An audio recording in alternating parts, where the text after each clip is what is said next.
I'll be the first to admit, not every prediction I make ends up being correct. And maybe not every theory is your favorite. Or maybe you're just sick of my puns and nonstop meme references. Well, today, I'm gonna do something about it. I want you to think of everything I've ever done that you didn't like. Bad Star Wars prediction, a groan-worthy dad joke, whatever comes to mind. Now focus on it. Got it? Great. Now if you'll just do me a favor and look right here.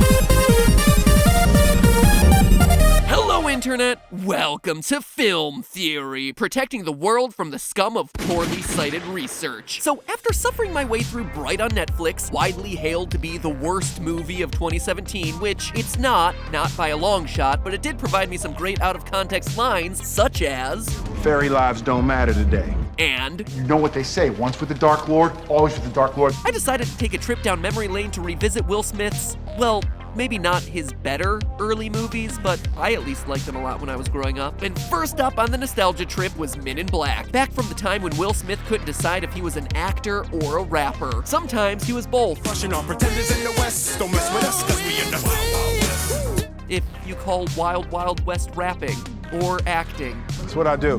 Anyway, Men in Black gave us the Neuralyzer, a device that with one flash makes you forget practically anything, except the fact that the mitochondria is the powerhouse of the cell. That one is locked in there. I'll let Tommy Lee Jones explain how the Neuralyzer works. This is called a Neuralyzer. This red eye here will isolate the electronic impulses in your brains, and more specifically the ones for memory. Everyone looking at the light gets zapped, their memories of what they've just seen get erased, and the agent replaces it with a different memory with a lot fewer aliens. Cool, so it's a sci-fi gadget, big whoop, right? Well, we've learned a lot about memory since this movie first came out 20 years ago, and I'm telling you right now, the Neuralyzer has gone from a creation of science fiction to something we could totally make today. You ever had deja vu? How do you know the real Men in Black haven't already neuralized you and the deja vu is just you experiencing something that was wiped from your memory the first time? Whoa. Long story short, in order to make a Neuralyzer, we need to establish three things. One, that memories can be erased. Two, that false memories can be forced into people's heads. And three, that it can all be done with a flash of light. So get ready, because here comes the Mad Cat. It won't let you remember your childhood the same way ever again. See, I can't rap either, Will Smith. You're in good company. Sorry. Point number one, can memories be erased? I mean, we've all heard stories of being unable to form any new memories to determine who killed your wife, so you tattoo clues on yourself instead of writing them down on paper like a normal person. But is it plausible that we could wipe out specific memories of things that we had just seen? Turns out the answer is a solid yes. And it comes from a place you might be surprised to hear on a channel that prides itself on science. I'm talking about hypnosis, but not the kind with some spinning spiral thing that makes you think you're a chicken or makes you want to subscribe to the Film Theorist channel, subscribe to the Film Theorist channel, subscribe to the Film Theorist channel. I'm talking about hypnotic induction, which is a real therapeutic technique to get patients into a deep state of relaxation, which increases theta waves in their brain. You know how you get all your great ideas in the shower? Well, it's because relaxing in a shower results in a high concentration of theta waves, which makes connecting otherwise disparate ideas in your brain a whole lot easier. This also applies to memory, but theta waves can also be used against you, and hypnosis here is the key, blocking memories that you'd otherwise be able to recall. For instance, and this is nuts, last year Samsung released an online hypnotherapy tool called Unspoil Me that walks you through a self-hypnosis session that's supposed to help you forget movies and TV shows so you can watch them again as if you're watching them for the first time. Full disclosure, I had Chris from our team do it, and yeah, he still remembers the red wedding, but he's recently been overcome with this strange urge to buy a phone that spontaneously combusts. No, but all jokes aside, after going through this treatment, he could no longer remember how the series ended, whether he had even seen the series end in the first place, even the main character's name. And for as ridiculous as that might seem, the science behind it is actually 100% solid. In 2007, scientists published a study in which they showed participants a movie, then hypnotized them to try and make them forget it. When they tested the group that had been hypnotized, the subjects couldn't recall details of the movie that they had just watched. Maybe they should have just had hypnotists minutes outside of the Emoji Movie. That's 90 minutes of my life I'd like to forget. Anyway, the people who had been hypnotized couldn't remember where they had watched the movie and other details surrounding the experiment, but they actually couldn't remember what happened in the movie itself. And it's not like they were just forgetful either. They actually demonstrated different kinds of brain activity from a control group that wasn't hypnotized. This kind of isolating amnesia is exactly what we see demonstrated in Men in Black. When normal people come into contact with aliens, the Men in Black don't just wipe the person's memory completely, instead they isolate one element of the memory, just like the film study did, and they replace that memory with something else. Which of course brings us to our second question: can you really implant false memories into someone's brain? And yet again, the answer is yes. It's actually a lot easier than you might think. A Canadian psychologist named Julia Shaw has demonstrated that when people are asked about their involvement in events that never occurred, their memories will actually start to form versions of that fictional scenario, and the people will eventually believe that it happened. Here's Dr. Shaw telling one of her subjects about a completely fictitious event. So the other event which your parents reported happening was when you were 14 years old, you initiated a physical fight and the police called your parents. The girl responds pretty much exactly as you would expect from someone who had just had a story made up about him. Honestly, I don't remember. I don't know what you're talking about. Man, I gotta say, Canadians are so polite, even when they're calling people liars. Anyway, fast forward just a few minutes in this interview, and all of a sudden, the same woman suddenly has memories of the event. The cops showed up, and we were kind of having verbal kind of fight, and then it kind of maybe got to a push.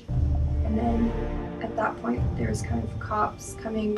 All the psychologist had to do was provide a framework for the event, get the subjects to try and remember, and suddenly their brains fill in what's missing from the memories, which is, of course, everything. The memories weren't there to begin with. Some of it is also situational here. The subjects are likely influenced by a desire to comply with an authority figure asking them questions. But that's exactly what would be happening if you met the Men in Black in real life. Now, of course, I can see your counter-argument here. Sure, these false memories might be implanted, but it's not like they're gonna stay in anyone's memory or be trusted for any length of time. And yeah, that would totally make a lot of sense if it had any bearing on facts. False memories run rampant, even in situations where our memories matter the most, like say when you're testifying at a murder trial. You ever heard of someone wrongly convicted of a crime being exonerated by DNA evidence? Well, statistically, that person was probably convicted in the first place because of a false memory. According to the American Bar Association, an astounding 3/4 of the cases overturned by DNA evidence relied on eyewitness testimony for the wrongful conviction. Oh yeah, that's totally the guy I saw killer. Well, DNA evidence proves he was in Hawaii. Sorry you missed out on years of your life, buddy. Now imagine for a moment that you've just come to the realization that aliens not only exist, but walk among us on Earth, because you saw something absolutely bananas go down, and then some very calm, in-charge looking person in a great suit shows up and flashes something in your face and tell you that you didn't see what you really thought you saw. Even if the Neuralyzer was just a flash of a Polaroid camera, you're pretty likely to walk away believing what they just told you. All right, Matt Pat, cut the BS. You're probably saying right now, enraged by my suggestion that your memory is about as reliable as a cable company showing up on time. These examples you're giving me are from carefully controlled experiments that took place over long periods of time. Sure, you might be able to force people to forget things or remember things that never happened, but you can't do it instantaneously with a flash of light. Are you sure about that? Because scientists have already done it. Oh yeah, loyal theorists, the future is